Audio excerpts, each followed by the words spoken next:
Exodus 16. The whole Israelite community set out from Elim and came to the desert of Sin, which is between Elim and Sinai, on the 15th day of the second month after they had come out of Egypt. In the desert the whole community grumbled against Moses and Aaron. The Israelites said to them, "If only we had died by the Lord's hand in Egypt. There we sat around pots of meat and ate all the food we wanted. But you have brought us out into this desert to starve this entire assembly to death." Then the Lord said to Moses, "I will rain down bread from heaven for you. The people are to go out each day and gather enough for that day. In this way I will test them and see whether they will follow my instructions. On the sixth day they are to prepare what they bring in, and that is to be twice as much as they gather on the other days." So Moses and Aaron said to all the Israelites, "In the evening you will know that it was the Lord who brought you out of Egypt, and in the morning you will see the glory of the Lord, because he has heard your grumbling against him. Who are we, that you should grumble against us?" Moses also said, "You will know that it was the Lord when he gives you meat to eat in the evening, and all the bread you want in the morning, because he has heard your grumbling against him. Who are we? You are not grumbling against us, but against the Lord." Then Moses told Aaron, "Say to the entire Israelite community, 'Come before the Lord, for he has heard your grumbling.'"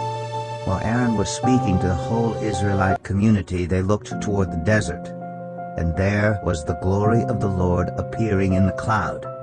The Lord said to Moses, "I've heard the grumbling of the Israelites. Tell them, at twilight you will eat meat, and in the morning you will be filled with bread. Then you will know that I am the Lord your God." That evening quail came and covered the camp, and in the morning there was a layer of dew around the camp. When the dew was gone, thin flakes like frost on the ground appeared on the desert floor. When the Israelites saw it, they said to each other, "What is it?" But they did not know what it was. Moses said to them, "It is the bread the Lord has given you to eat. This is what the Lord has commanded. Everyone is to gather as much as they need. Take an omer for each person you have in your tent." The Israelites did as they were told. Some gathered much, some little. And when they measured it by the omer, the one who gathered much did not have too much, and the one who gathered little did not have too little. Everyone had gathered just as much as they needed. Then Moses said to them, "No one is to keep any of it until morning." However, some of them paid no attention to Moses. They kept part of it until morning, but it was full of maggots and began to smell. So Moses was angry with them. Each morning everyone gathered as much as they needed, and when the sun grew hot it melted away. On the sixth day they gathered twice as much, 2 omers for each person, and the leaders of the community came and reported this to Moses. He said to them, "This is what the Lord commanded. Tomorrow is to be a day of Sabbath rest, a holy Sabbath to the Lord. So bake what you want to bake and boil what you want to boil. Save whatever is left and keep it until morning." So they saved it until morning as Moses commanded, and it did not stink or get maggots in it. "Eat it today," Moses said, "because today is a Sabbath to the Lord. You will not find any of it on the ground today. 6 days you are to gather it, but on the 7th day, the Sabbath, there will not be any." Nevertheless, some of the people went out on the 7th day to gather it, but they found none. Then the Lord said to Moses, "How long will you refuse to keep my commands and my instructions?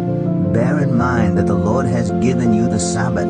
That is why on the 6th day he gives you bread for 2 days. Everyone is to stay where they are on the 7th day. No one is to go out." So the people rested on the 7th day. The people of Israel called the bread manna. It was white like coriander seed and tasted like wafers made with honey. Moses said, "This is what the Lord has commanded. Take an omer of manna and keep it for the generations to come, so they can see the bread I gave you to eat in the wilderness when I brought you out of Egypt." So Moses said to Aaron, "Take a jar and put an omer of manna in it, then place it before the Lord to be kept for the generations to come." As the Lord commanded Moses, Aaron put the manna with the tablets of the covenant law, so that it might be preserved. The Israelites ate manna 40 years until they came to a land that was settled. They ate manna until they reached the border of Canaan.